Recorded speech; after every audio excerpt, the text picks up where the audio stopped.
সকালবেলায় উঠেই স্নান করেই পুজো দিতে চলে গেলাম। সকালবেলায় উঠে পুজোটা দেওয়া হয়ে গেলে সংসারের মধ্যে মনে হয় অর্ধেকের বেশি কাজ করে ফেলেছি, খুব নিশ্চিন্ত লাগে আর মনে হয় কোনো কাজই নেই। হ্যালো বন্ধুরা, কেমন আছো সবাই বলো? আমি খুব ভালো আছি, আশা করি তোমরা অনেক অনেক ভালো আছো। তো আমি পুজো দিয়ে এসে এখানে মশলা করতে বসে গেছি।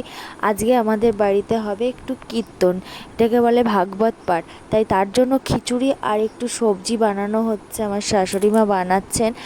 এপাশে আর ওপাশে বৃন্দাকে সাজানো হচ্ছে, একটা দিদিভাই বৃন্দাকে সাজিয়ে গুছিয়ে দিচ্ছে, কেননা কীর্তনের লোকজন চলে আসলে তখন কীর্তন করতে বসবে, তখন কিছু করা যাবে না। ওই জন্য আগেই খিচুড়ি ভোগটা রান্না করে রেখে বৃন্দাকে সাজিয়ে সব কিছু একসাথে গুছিয়ে পরিপাটি করে রাখা হবে। তারপরে কীর্তনের লোক আসলে কীর্তন করতে পারবে আর আমরাও বসে শুনতে পারবো, সেই জন্য আগে কাজটা করে ফেলা আর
এদিকে কীর্তন শেষ হয়ে গেছে আর প্রসাদ দেওয়া শুরু হয়ে গেছে। এখানে খিচুড়ি হয়েছে, আগেই বলেছি খিচুড়ি আর একটা সব কিছু মিলিয়ে একটা সবজি করা হয়েছে। তো ভিডিওটি কেমন লাগলো অবশ্যই তোমরা বলবে। তোমরা আমাকে অনেক ভালোবাসা দিচ্ছ, তোমাদের ভালোবাসার জন্যই আজকে আমি এই পর্যন্ত আসতে পেরেছি।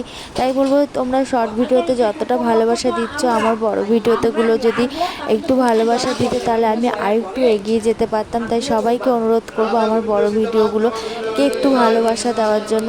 আর এইদিকে প্রসাদ দেওয়া হয়ে যাওয়ার পরে যেহেতু ধনি দিতে হয় সেটাই দিচ্ছে। এরপরে আবার প্রদীপ দিয়ে আরতি, মানে কি বলে বেশ যাই না, যাই হোক প্রদীপ দেখাতে হয়, সেটা দেখানোর পরে সবাই মানে প্রসাদটা নিতে পারবে। সেই কারণে তো